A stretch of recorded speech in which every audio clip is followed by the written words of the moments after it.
So welcome to the voting list. Number 16, it is Wednesday, March 26th. This is the Health and Government Operations Committee, and I'm your chair, Jocelyn Pena-Milnick, joined by my amazing colleagues.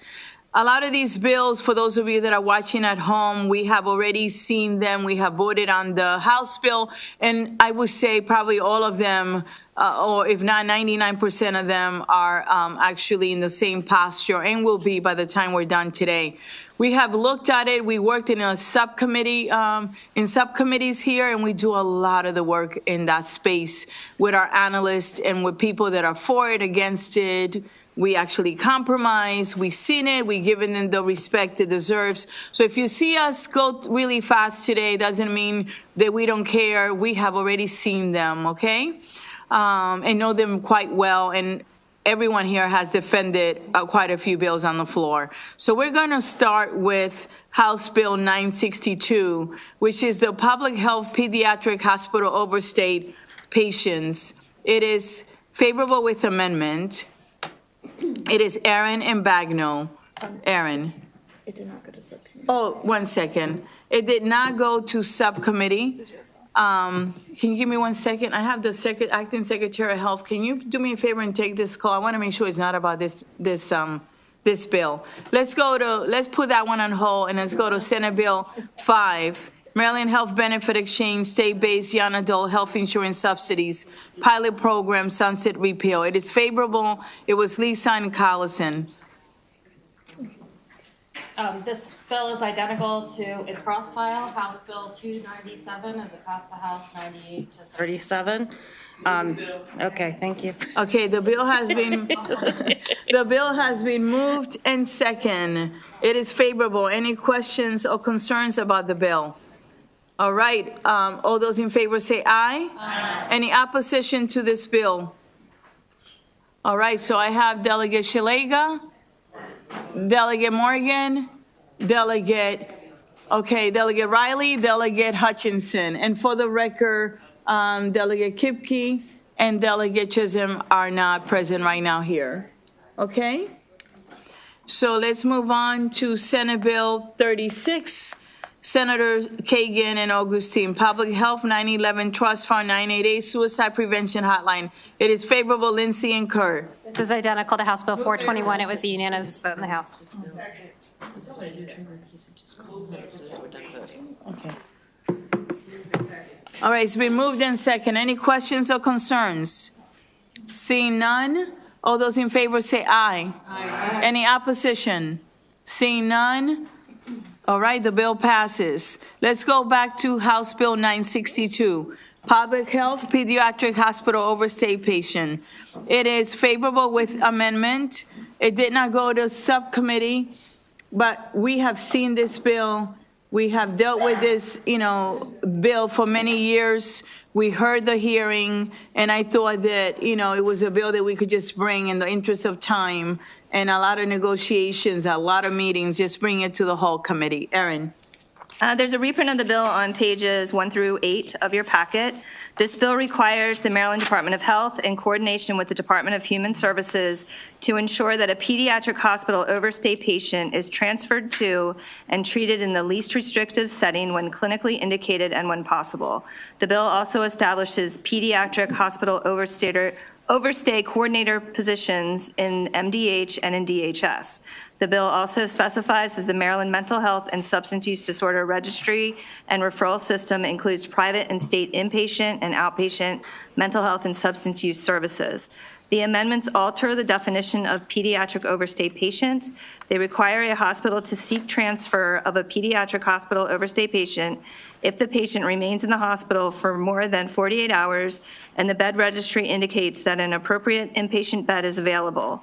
It establishes a pediatric overstay coordinator in both MDH and DHS instead of in the Governor's Office for Children. It requires the pediatric overstay coordinators to act in the best interest of pediatric overstay patients by coordinating between hospitals, state agencies and programs, and providers. The bill strikes language requiring a certain budget appropriation from the governor sufficient to fill all authorized positions for a regional institute for children and adolescents. It strikes the requirement that MDH review certain reimbursement rates and submit a report, and it establishes a work group on children in unlicensed settings and pediatric overstays in the state. Okay, thank you. So I am going to actually take it because it did not go to the subcommittee. You know, we heard testimony about these children. These are children that are abandoned at the hospitals as young as 6 years old and are there basically abandoned by their foster parent or by a parent. There's no placement for them. They end up in the hospital for months. And they're in there with the lighting, with that noise. They don't get to go outside, play with their peers. They don't get to go to school because we do not have a placement for them. So this is a good compromise. This issue has been around for many, many years. And this is the first year that we finally get to do something about it. And I want to thank the Appropriations Committee, the Appropriation Chair, and the Chair Emily Shetty, for helping us find the funding, and the Governor's Office as well, for helping us find the funding, and the Department of Human Services and the Department of Health for compromising in the hospital on the language. This is simply, as we like to say here, the right thing to do. These kids deserve more than they're getting from us. And I would not wish that on any child. The appropriations in the bill is in the budget.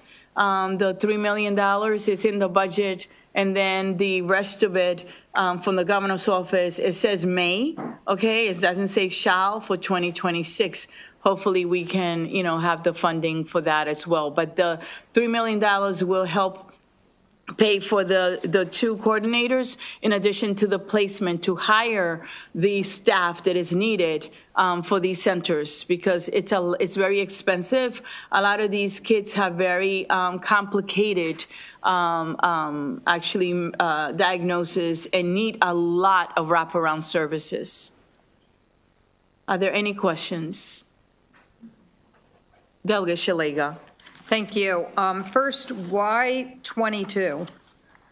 Age 22, sorry, that was random. She can tell you. Page 3 of 6. Yeah, it's just our style, so it's DLS style, so up to, at the age of 22 is the cutoff, so it would go through age 21. Yeah, so yes, why? Because some of these kids who would be placed in MDH facilities, some of those facilities would be, require you to be 21 or under. So that's some of the placements. And that's in the definition of pediatric overstay. Did someone just make that up? No, or no, is that existing? both MDH and DHS are aware of the date, or the age. Thank you. And then my next question would be, the places they're going to go, child in unlicensed setting. Tell me about this unlicensed setting where the kids are going to go. So that's the term of art, like for a hotel. That what? I'm sorry. Like for a hotel, for example. So And they're going to a hotel? That's the work group language. That's the work group language. They're looking at what to do with these children who are currently placed in hotels. That's separate from the mandates. So let me elaborate a little bit on that. This bill, as it came in, did not include the kids. The other issue that DHS has, where there are kids that have been living in a hotel for many, many years, right? We have had this problem, different administrations. So when we put in this bill, if you recall, someone came and testified on that issue, and they were like, while you're dealing with this issue, let me tell you about this other issue. Can you help us solve it? So what we did as a committee, we thought, this is an important issue as well. Let's create this work group to try to look at that issue. Okay. So does this, is not going to solve the problem right now. Now, this is going to solve the problem for the pediatric overstay. We're going to start working on it. We have money to place those kids in proper settings and to have the coordinators try to find proper settings.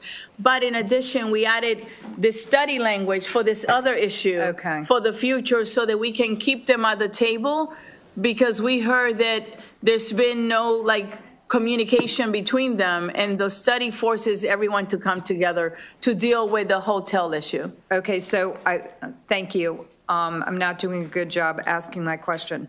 So you're doing a fine job. Let's just try. Let's see. You keep asking. These children, so, as a former foster parent, I could see how my foster son could have ended up like this. Where would he go? So he's in the hospital, and then with this bill, he gets out of the hospital. Where does he go? They're going to go, some of them will go back to the foster parent, right? Some of them, if they're in the picture, some of them will go to treatment in the community, and we'll have the money to help pay for it. Some of them will go into a RICA, right? Where, what? I'm sorry, a what? Residential treatment center. RICA, sorry, didn't know that acronym. Okay. As well. So it depends on the need of the child. And the problem right now is that they're in the hospital, and people are not really finding the right placement for them. They don't have the resources to spend the time in finding the right placement for them. So the bill allows for 2 coordinators, one in the Department of Health. They will go ahead and deal with the kids that are coming from the Department of Health. And then there's going to be a coordinator that will be in the Department of Human Services. So there's 2 types of population: kids that belong to the Department of Health and kids that belong to the Department of Human Services, which is why we require a coordinator from both. Their objective will be to focus on those kids and try to find placement in the community or in a center. The problem in the past has been that they said they have no resources to do so, and no resources to do the coordination, no resources to pay the people that will work at these centers. The $3 million that was in the budget specifically for this, and hopefully the Senate will keep it. And I heard that God willing, they will, because they are very supportive as well. That money will help start hiring the people to service these kids. I'm sorry for asking all these questions. No, it's okay. This is the place to do it. Is there a reporting so we know how many kids we're talking about? Yes, there is. Hold on a minute. Yeah, it says. Here on page, I see it. So handwritten bottom 3. of page 3? Yeah, number 3, handwritten 3. Okay. And so we'll find out how many kids we're talking about. Yes, and we thought about you when we did that amendment. Because you knew I'd ask. Seriously. Seriously. Okay, thank you. You're welcome. Anyone else? Delegate Bagno, did you have something to say? Okay. All right. So we have amendments. Does anyone want to move the amendments? The amendments. Oh, Delegate Hutchinson. Okay. Okay.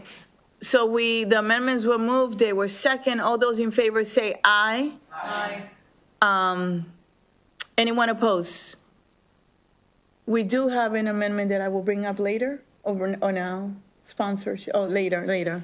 Oh, he's already on. Okay, he is, okay, great. Because he has to be on. Okay, what I'm talking is Delegate Griffith requested to be on this bill, because he was a foster child and he really wanted to support this bill. So if you notice, we have added him already. Delegate Hutchins, 1 second, let me move the bill. The amendments have passed in second, and no one opposed to them on the bill as amended. Move the bill as amended. Second. The bill has been moved in second. Any questions or concerns? Delegate Hutchinson. Thank you, Madam Chair. Just a few minutes ago, you mentioned that in some cases, the foster child could go back to the foster parent, but if the foster parent were to put them in the hospital, leave them, what circumstances would happen that would work? Go ahead. Under the bill, they would be placed in the least restrictive setting when clinically indicated and when possible. So they would find the least restrictive, most appropriate setting for that child. And that would be a DHS situation. Okay. So this bill caught my attention when you brought it to us earlier, and I reached out to some members of MHA, and I was really shocked at how prevalent this problem is. It was really remarkable to me. Although it has a fiscal note, it's probably the second most alarming bill after the crematory bill that we had on things that I think we need to take action here. Thank you. Thank you for saying that. And you know, it's prevalent everywhere, in every hospital, right? So it just really touched me when I learned about it. So thank you. Any other questions or concerns? Delegate Hill. Thank you, Madam Chair, and thank you for all the work on this bill. I'm just looking at my notes from the hearing. And so this is, again, this is the range. These are the kids that are left in the hospital. They may have come in for medical reasons. They may have behavioral health or other issues. They may have no apparent issue, but no one's coming to pick them up. That's correct. Correct. So in some cases, they're coming from other institutions. Now, when we have people in nursing homes and they get ill and they get taken to the hospital, the nursing homes are required to keep the bed available and open for, I think it's up to 48 hours. So if the patient gets well, they haven't given that bed up. What I'm wondering about is when the kids are coming from a residential facility or something like that, is this a vehicle where we might consider requiring that if a kid's been transferred to a hospital, that you can't give that bed up for at least 24 hours so we're not stuck with... Delegate Woods, go ahead. She does this for a living. Yeah, that's not something that you can do. And bear in mind, I know we're talking about Maryland, but all of the residential treatment facilities are also not in Maryland. And so we cannot put a law in place that requires that they keep a bed because they already have statutes in place. Most of them are no more than 72 hours. Meaning what is 72 hours? Because there are other kids that are trying to get into those. Remember, the same way you have people in these hospitals, these RTCs have kids who are waiting for placement also. And so after 72 hours, they have to give that bed to a child who is in need of a placement. So it's a rotation. So you come out of the Unfortunately- bed, someone takes yours, and then you get stuck being the kid waiting. Right, because guess what? That other kid is the kid waiting too. But thank you for bringing it up. This is the place. I have always told you guys that this is the place, and I want you to continue to bring it here, okay? Any other questions or concerns about this bill? Delegate Morgan. I mean, I missed the first part of this, unfortunately. I was trying to figure out the rest of the vote sheet. Is the fiscal note, like, correct in this? We have the fiscal note is going to be as follow. There's $3 million that we voted on in the budget dedicated for these children.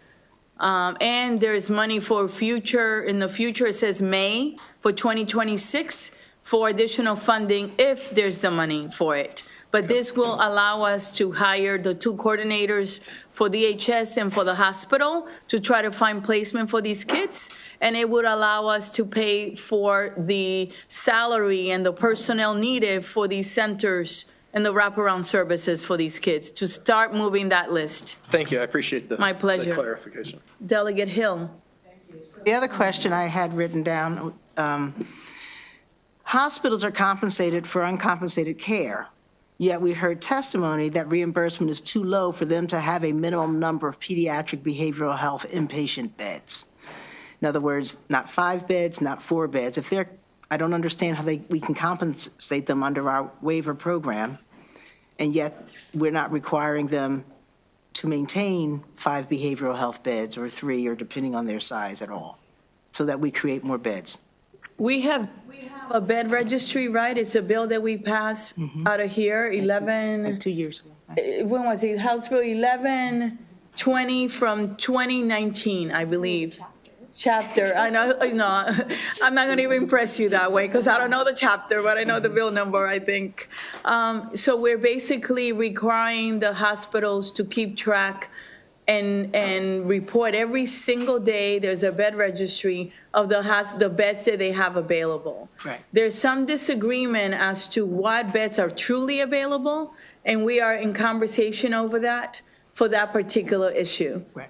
Well, my question is, why does not every tertiary hospital or every tertiary and secondary hospital have a requirement that they have to maintain? Maybe that's a bill that you Behavioral can put in health for bill. next year. There's no I bill don't know why, if there's a maybe- reason.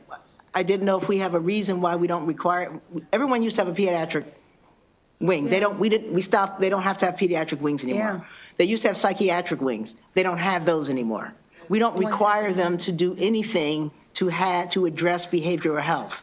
We don't require them to have behavioral health bills, and I just didn't know why we don't, when they're getting compensated. When I talk to the hospitals, they say, we'd love to have those beds, but we don't get, the care's not reimbursed enough. But they get reimbursed for uncompensated care.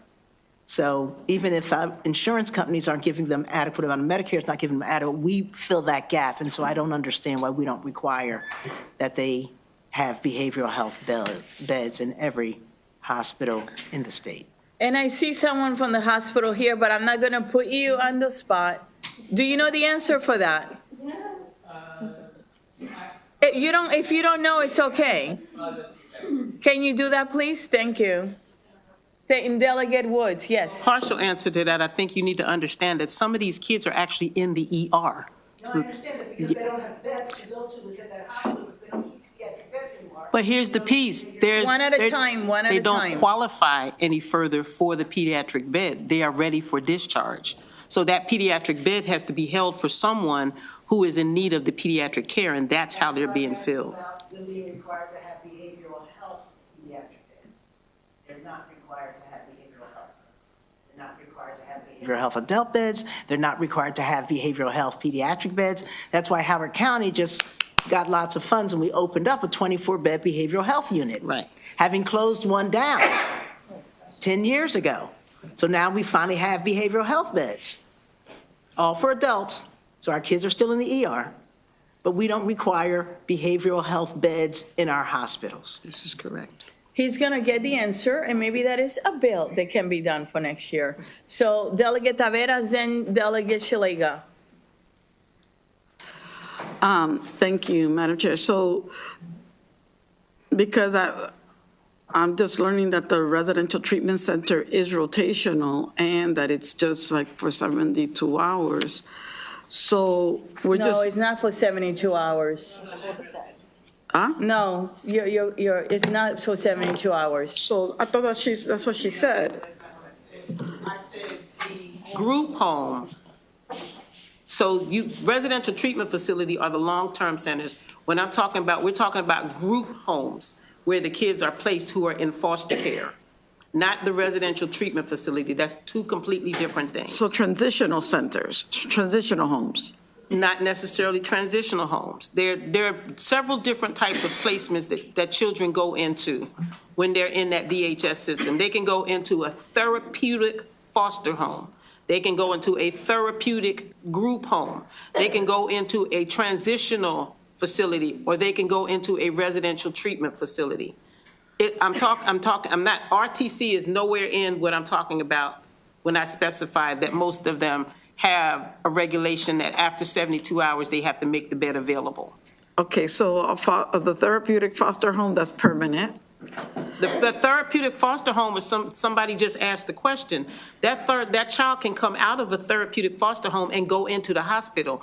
If that therapeutic foster parent does not come to pick them up, they can't be made to pick them up. And if the therapeutic agency may not have a placement for that child. No, I'm just saying that they can be returned to a foster home. It doesn't have to be that. If one is available. And that's what the chair said, to the least restrictive environment. To the least restricted Correct. setting. Correct. And then in addition, for the residential treatment center, the length of stay is anywhere from 6 months to a year.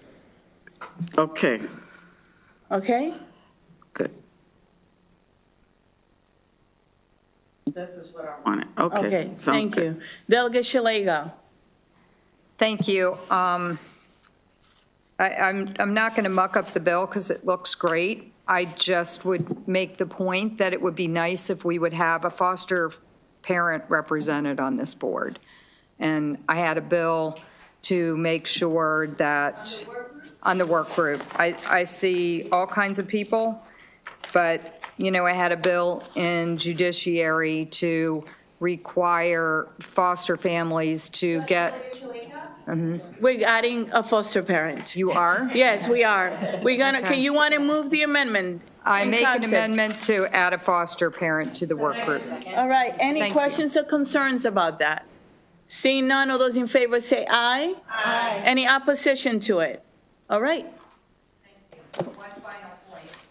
The question that Delegate Hill had could be fixed by Delegate Grammer's bill to get rid of the CON for behavioral health hospitals, but that's a bill that isn't moving out of this committee. Thank you. You're welcome. Delegate Hill? To Delegate Woods, in the long-term treatment, what you're calling the residential treatment programs, when children are taken to the hospital for medical issues, and then they have finished their medical treatment, are they required to keep that bed open for at least 48 hours so that kid can come back to the program? It depends on the program. And they have long waiting lines, but that's a longer term. It's not 72 hours. Correct. So, I mean, that was really what I was thinking about when I asked the question earlier. They're there for a long time. It took them a while to get in. Their treatment was interrupted because of a medical condition. Would it be appropriate to require that you can give that to some other kid, but you have to hold it for at least 48 hours to see if that kid's ready to come back before you give it up? Oh, yeah, I think that if it would fall into if you're saying hold it for 48 hours, then I think that would fall into, And yes. that's not required now. So once they go to the hospital, they could turn that bed over the next day to some new kid, right? I don't believe so. Okay. I don't believe so. That's something we can follow up, but I'm pretty sure that the residential treatment facility also has a time restriction that. They have to keep the bed open so the kid can come back. Correct. That's what I'm trying to address. So there is a report that has to be returned to this committee. I would advise you, in the interest of time, to look at that report when it comes, see if this comes up. You can also feel free to go, right, and sit in the meetings, and then see if there's something that you would like to work on for next session. It seems to me like we need to really look at it, okay? It's important. Delegate Gazzoni. Where it talks about report, because it looks like we're asking the work group to do a report in just a couple months. Is that the actual case? They know it, they're expecting Okay, it. all right, just, Yep. because it says to start It's in August and report in very October, quick, so but we just want, checking. this is how important this issue is. No, So that we want them to make sure. immediately get together. And that's why we're doing it purposely. Yep. Anyone else? But it's a great question, but we were like, this is no joke, and you got to meet. All right, so we had Delegate Riley. Thank you. Thank you, Madam Chair. So can we make it an emergency bill?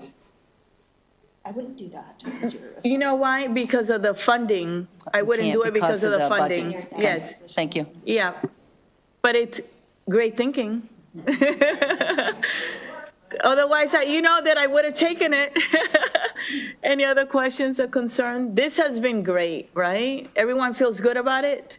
Yes. All right, so we did, all those in favor say aye. Aye. Any opposition on the bill as amended?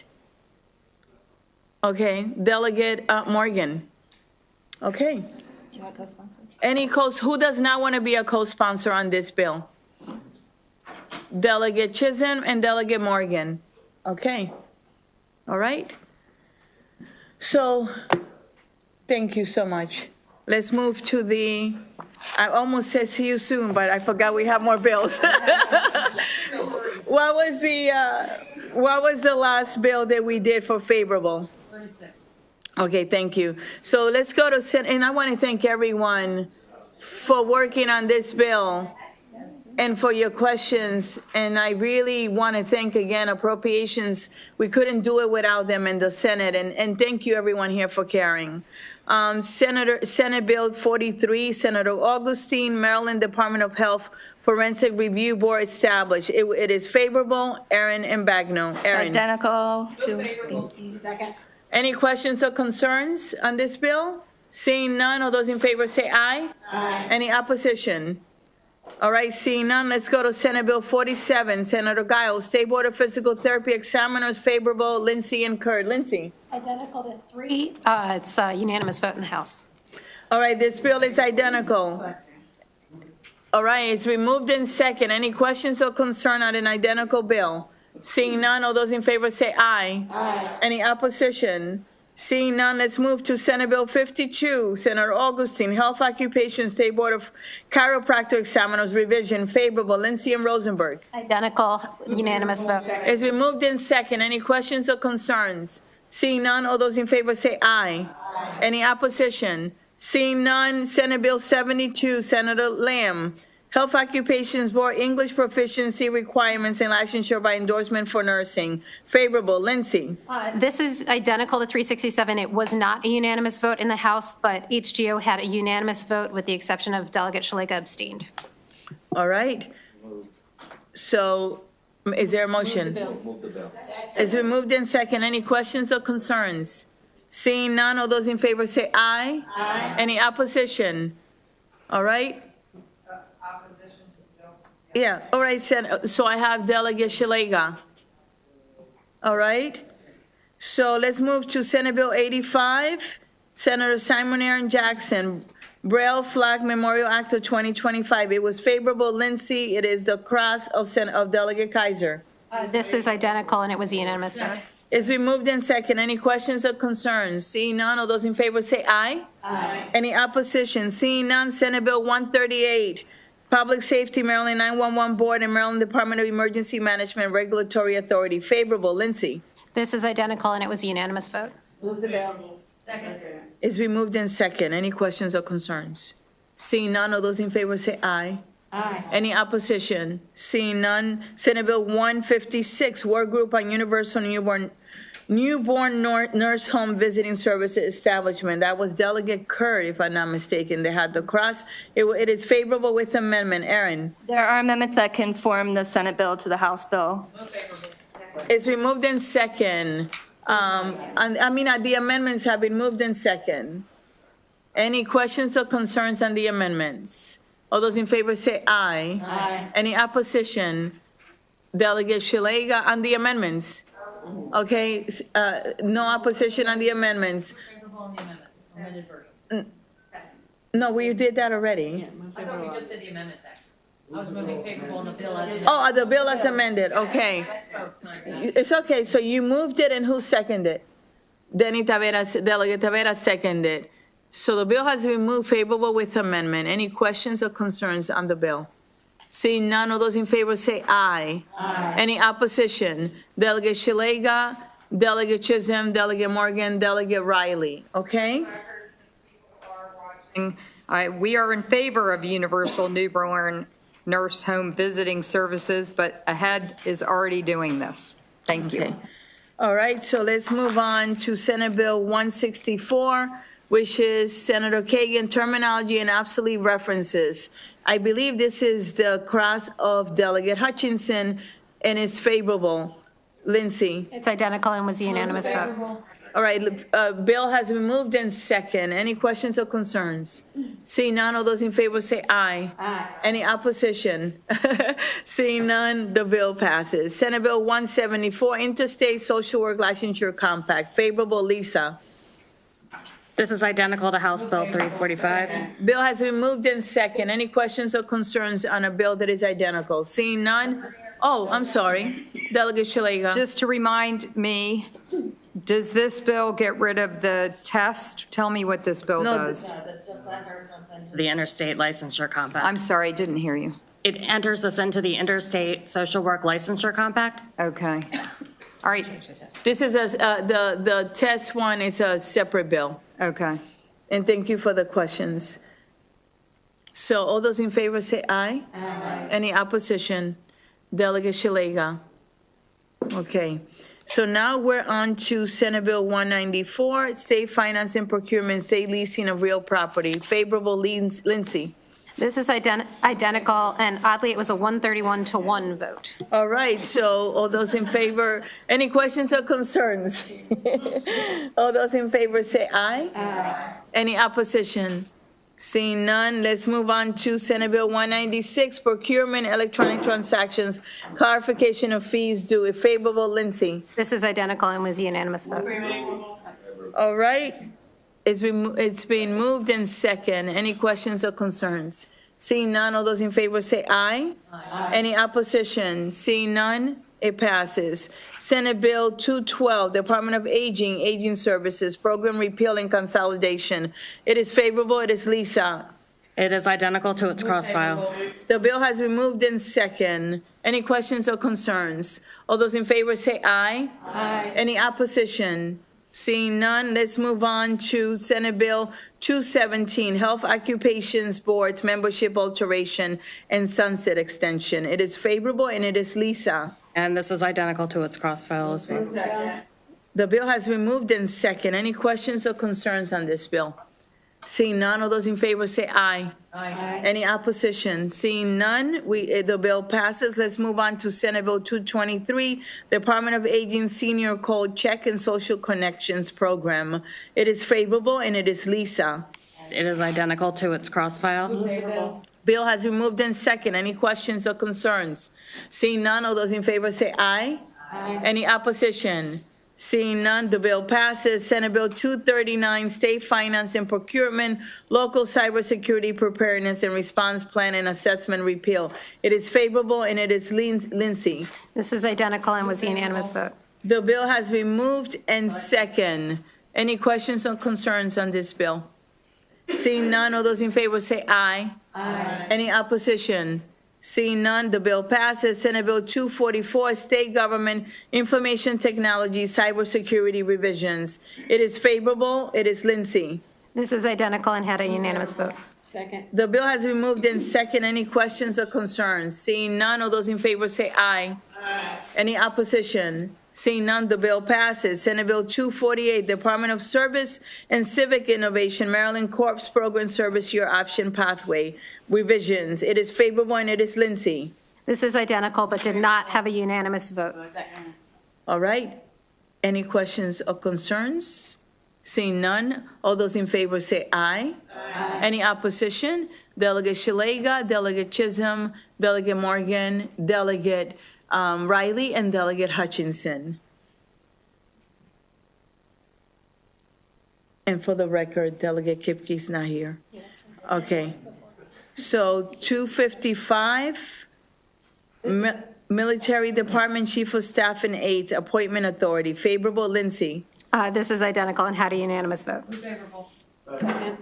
It's been moved in second. Any questions or concerns? Seeing none, all those in favor say aye.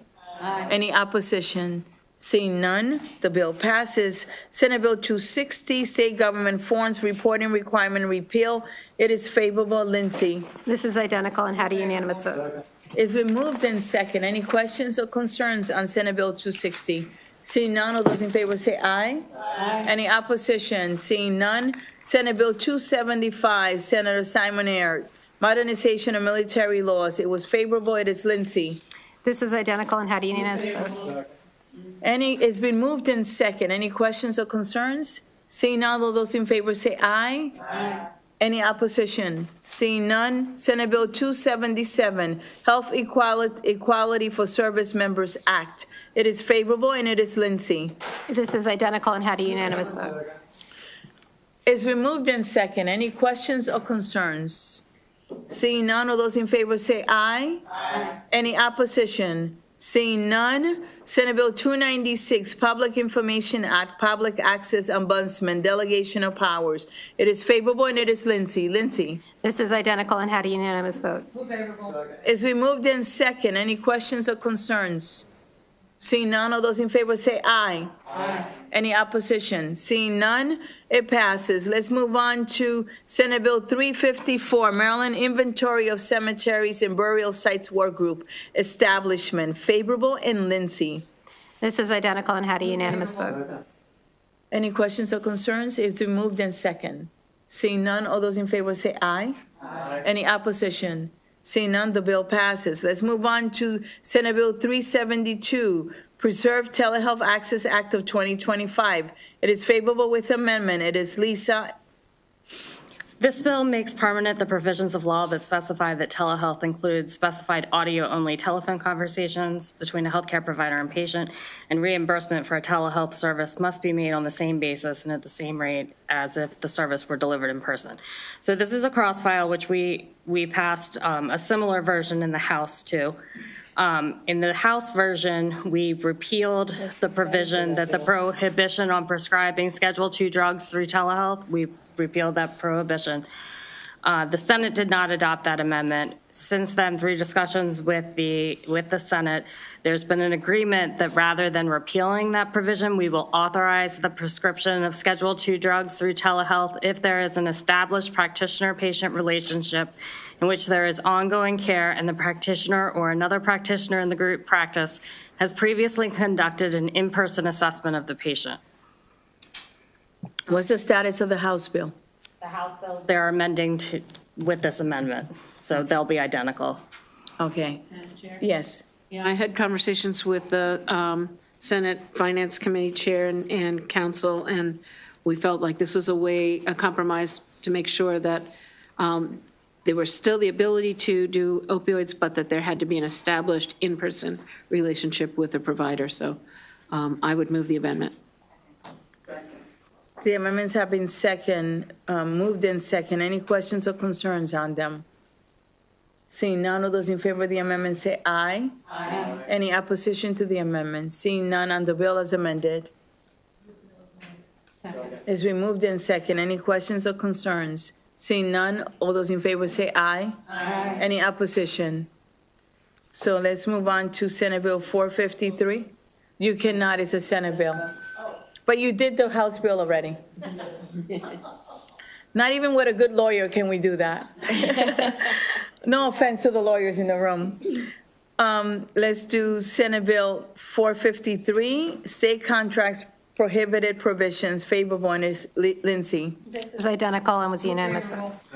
The bill has been moved in second. Any questions or concerns? Seeing none, all those in favor say aye. Aye. Any opposition? Seeing none, the bill passes. Senate Bill 495, opioid restitution fund authorized uses. It is favorable. Aaron and Bagno. It's identical. It was not unanimous. Okay. It's been moved in second. Any questions or concerns? Seeing none, all those in favor say aye. Aye. Any opposition? I have Delegate Chisholm, Delegate Morgan, Delegate Shalega, Delegate Riley, and Delegate Hutchinson. Let's move on to Senate Bill 594, Public Health Use of Opioid Restitution Fund and Training under the Overdose Response Program. Favorable with amendment. It is Aaron and Bagno. There's an amendment on page 14 that conforms the Senate bill to the House bill. The amendments have been moved in second. Any questions or concerns? Seeing none, all those in favor say aye. Aye. Any opposition? Seeing none, the bill passes. Senate Bill 639, Garrett County, bids and contracts, advertisement exceptions. Oh, I thought I did that. I did not? Okay, so, all right, so the bill, we moved it as amended. All right, it was moved in second. All those in favor say aye. Aye. Any opposition to the amendments? On the amendments, Move the bill as amended. it's been moved and second as amended. Any questions or concerns? It adds addressing socioeconomic disparities and access to prevention, harm reduction, treatment, and recovery support services Conforms it to our. to the authorized uses of the opioid restitution fund. It was a Delegate Kipke amendment. So we have moved it already. We moved it. Okay, so any discussion on, any further discussion on the amendments? All right, on the bill as amended. It's been moved in second, the bill as amended. Any questions or concerns? All those in favor say aye. Aye. Any opposition? Seeing none, let's move on to Senate Bill 639, Garrett County bids and contracts, advertisement exceptions. It is favorable, and it is Lindsay. This is identical and it was unanimous vote. The bill has been moved and second. Any questions or concerns? Seeing none, all those in favor say aye. Aye. Any opposition? Seeing none, the bill passes. Senate Bill 641, health insurance required coverage, hearing aids. I believe that was Delegate Riley. Did you have that one, Riley? All right, and it's favorable, and it is Lisa. This bill is identical to its crossfile. Bill has been moved in second. Any questions or concerns? All those in favor say aye. Any opposition? Seeing none, the bill passes. Let's move on to Senate Bill 665, Maryland Uniform Disposition of Abandoned Property Act revisions. This is favorable with amendment. Lindsay. The amendments on page 15 in your packet conform the bill to House Bill 761, which passed unanimously. So the amendments have been moved in second. Any questions or concerns? Yes, Delegate Chalega. I see it on hand page 15 and 16, is that right? Yes. Can you tell me what we're doing with gift cards? So the amendments define gift card and gift certificate for the bill, strikes language relating to the maturation or termination of an insurance policy, alters the value at which the comptroller is required to publish notice, and removes certain dollar thresholds being added in the bill relating to offsetting of unclaimed property. So these are the same amendments that we adopted on the House bill. The Senate moved to the bill before amendments could be offered on their side. Okay, thank you. And thank you for the question. Any other questions? Seeing none, all those in favor of the amendment say aye. Any opposition? Seeing none on the bill as amended? Bill has been moved as amended. Any questions or concerns? Seeing none, all those in favor say aye. Any opposition? Seeing none, the bill passes. Let's move on to Senate Bill 674, Maryland Commission for Women, Maryland Collaborative to Advance Implementation of Coverage of Over-the-Counter Birth Control. It is favorable, and it is Lisa. This is identical to its crossfile. Bill has been moved in second. Any questions or concerns? Seeing none, all those in favor say aye. Any opposition? Delegate Chalega, Delegate Chisholm, Delegate Morgan, Delegate Riley, Delegate Hutchinson. Thank you. Senate Bill 684, Public Health Equity Dashboard, favorable with amendment. Aaron. There is an amendment on page 17 that conforms the Senate bill to the House bill. It was not unanimous. The amendments have been moved in second. Any questions or concerns? Seeing none, oh yes, Delegate Hutchinson. So BMI staying in. Thank you. Yes. The amendment adds. We are keeping our word, right? We gave it on the floor, we're keeping it. All right? Any questions or concerns? All right, all those in favor of the amendment say aye. Any opposition? On the bill as amended? Is it moved in second? Any questions or concerns? Seeing none, all those in favor say aye. Any opposition? And remember that the bill also has language that said that you can look at other things as well. All right, Senate Bill 775, work group to study implementation and expanded 311 non-emergency system. It is favorable. It is Lindsay. This is identical and was a unanimous vote in the House. It's been moved in second. Any questions or concerns? All those in favor say aye. Any opposition? Seeing none, the bill passes. Senate Bill 776, work group to study the rise in adverse decisions in the state healthcare system establishment. It is favorable with amendment. It is Lisa. So there is an amendment on page 18 of your packet that would add another physician member to the work group. Otherwise, it's identical to the House bill, and the Senate is also adding the same amendment to our bill. Move the amendment. Amendments have been moved in second. Any questions or concerns? Seeing none on the amendments. All those in favor say aye. Any opposition on the amendment? Seeing none on the bill as amended. The bill has been moved in second. Any questions or concerns? Seeing none, all those in favor say aye.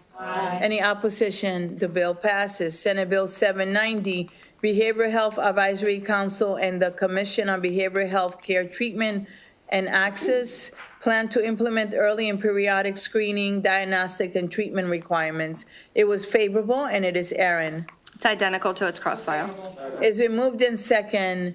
Any questions or concerns? Seeing none, all those in favor say aye. Aye. Any opposition? Seeing none, the bill passes. Senate Bill 792, State Board of Dental Examiners Expanded Function Dental Assistants, Education and Reinstatement. It is favorable. It is Lindsay and Rosenberg. Lindsay. This is identical and was a unanimous vote. It's been moved and second. Any questions or concerns? All those in favor say aye. Aye. Any opposition? Seeing none, the bill passes. Senate Bill 795, State Procurement Preferences, Blind Industry and Services of Maryland Packaging and Repackaging. It is favorable, and it is Lindsay. Lindsay. This is identical and was a 131 to 1. All right. It's been moved and second. Any questions or concerns? All those in favor say aye. Aye. Any opposition? Seeing none, the bill passes. Senate Bill 848, Public Health Abortion Grant Program Establishment. It is favorable. It is Aaron and Bagno. Aaron. It's identical to its cross-file. The bill has been moved and second. Any questions or concerns? Seeing none, all those in favor say aye. Aye. Any opposition? Delegate Shalega, Delegate Chisholm, Delegate Morgan, Delegate Riley, Delegate Hutchinson. Thank you. Senate Bill 900, Maryland Behavioral Health Crisis Response System, integration of 988 Suicide and Crisis Lifeline Network, and outcome evaluations. It is favorable, and it is Aaron. Aaron. It is not identical to the cross-file. The Senate bill has a delayed implementation date that was discussed today. So the Senate will amend the House bill to have the delayed implementation date. And the sponsor is okay with that? Okay? All right, it's been moved and second. Any questions or concerns? Seeing none, all those in favor say aye. Aye. Any opposition? Seeing none, the bill passes. Senate Bill 902, Health Insurance Access to Non-Participating Providers, Referrals, Additional Assistance and Coverage. It is favorable, and it is Lisa. It is identical to its House. The bill has been moved and second. Any questions or concerns? Seeing none, all those in favor say aye. Aye. Any opposition? Delegate Shalega, is that a question? Sure. I'm sorry. I saw that we had one left, and I was like, we're there, we're there. Sorry, I know I'm It's between okay. everyone and going outside for a minute. It's okay. The fiscal note on this was fixed just like the House bill. Because initially it had a $250,000 fiscal note, but it's They now were a both voluntary amended. program. They were both amended, yes. Okay, thank you. Thank you. Any other questions? Seeing none, all those in favor say aye. Aye. Any opposition? Seeing none, the bill passes. Senate Bill 963, Abandoned and Neglected Cemetery Fund Establishment. It was favorable, and it is Lindsay. This is identical and was a unanimous vote. The bill has been moved and second. Any questions or concerns? Seeing none, all those in favor say aye. Aye. Any opposition to the bill? Seeing none, the bill passes. Can you bring us down, please?